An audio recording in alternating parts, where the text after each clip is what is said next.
What is going on, guys? Today I'm going to show you how I spent $4 and got $1,800 back.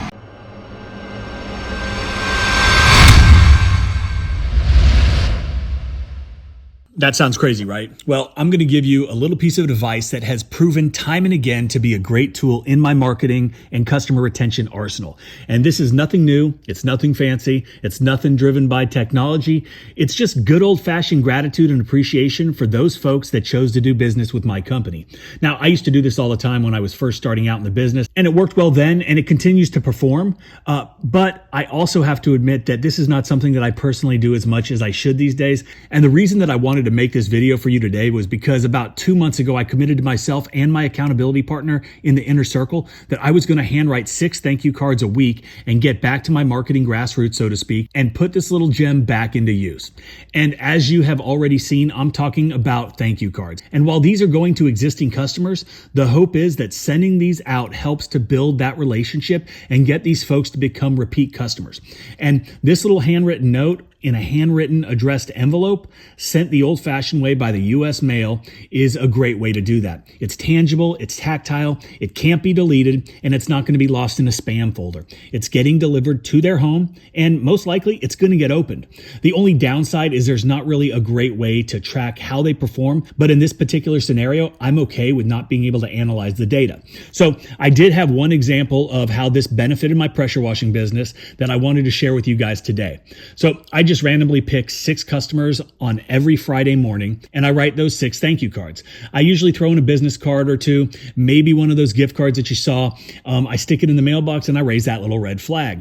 With all that being said, last week I got an email from a customer who received one of the thank you cards, and look at what it said. Mike, thank you for the card. That was very thoughtful. Your team did a great job on the house, and I wanted to get a quote on my office. The address is, I blurred that out for obvious reasons. So whenever you get a chance, just send me over a price. Thanks, David.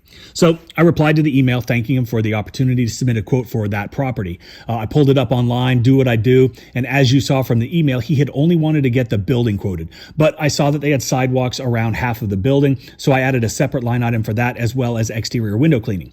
If you're still watching this video, comment below. Always upsell. I shot him over the proposal and he opted in for everything, and that was the grand total of $1,800.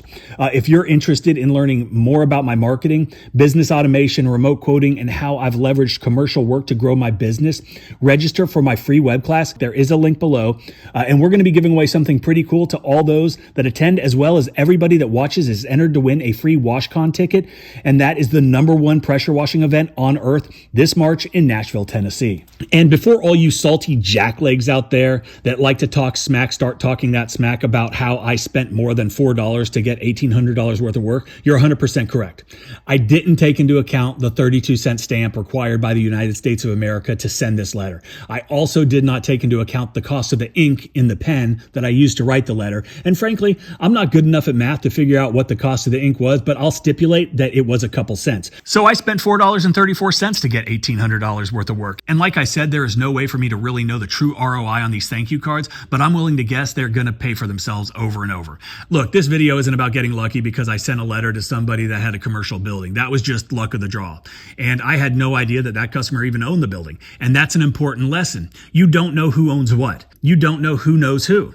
You don't know how well connected somebody is, and that is why providing the most amazing customer experience is so crucial to the success of your business.